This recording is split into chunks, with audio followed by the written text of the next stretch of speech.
Good morning, FST students. Today, we'll just watch this short video and then I'd like you to complete the assignment that's in your Digital Day folder. That'll be a review of everything in Chapter 15. Just a quick review. The first formula on here, the inclusion-exclusion principle, is that the number in the union, remember union is the OR statement, is equal to the number in A plus the number in B minus the number in the intersection of those, which remember is an AND statement. When do you use that problem? When you have something where it says we have so many in set A, so many in set B, so many in both. How many do we have that's in A or B? Given three of them, you should be able to find the fourth one. Then some basic combinatoric problems, which depends on whether order is important or whether there's repetition involved.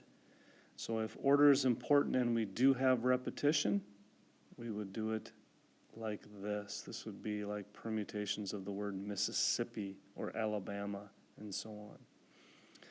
If order is important and there is not repetition, that is a straight permutation. Permutation 8, choose 3. 9, choose 4, whatever that may be. If order is not important and you have repetition, this is one where you've got x's and dividers. In this case, we'd have maybe four restaurants to choose from, and we have 4 people, and we have 3 restaurants to choose from. Since there's 3 restaurants, we would need 2 dividers, always one less. Therefore, it'd be 6 factorial because you have 6 letters, the 4 x's and the 2 dividers, and then you have repeats. You have the 4 x's and the 2 dividers, which goes in the bottom. If order is not important and you do not have repetition, then you've got a straight combination problem. Binomial, expanding a binomial. So if you expand 3a minus b to the 5th power, there would be 6 terms for this. I'm just getting you started here. Your first term would be 1. That's from the first row, or first number in the 5th row of the triangle. And then you'd have 3a to the 5th, negative b to the 0.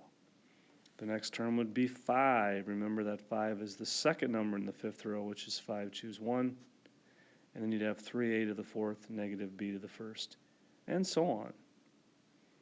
If you're finding a specific term of a very long expansion like this one, if I'm finding the 7th term, that would be combination 10, choose 6. 6 because it's 1 less than 7. If this is 6, then your second power, your power of 3 in this case would be 6. Therefore, this needs to be 4 because the powers must add up to be 10. Then you would do this. You would simplify it. You'd have a to the 4th as your only variable in this case. Your number in front would be combination 10, choose 6, times 2 to the 4th power times 3 to the 6th power, which would be your coefficient there. In this case, a very large number. Have a wonderful snow day. See you tomorrow, hopefully.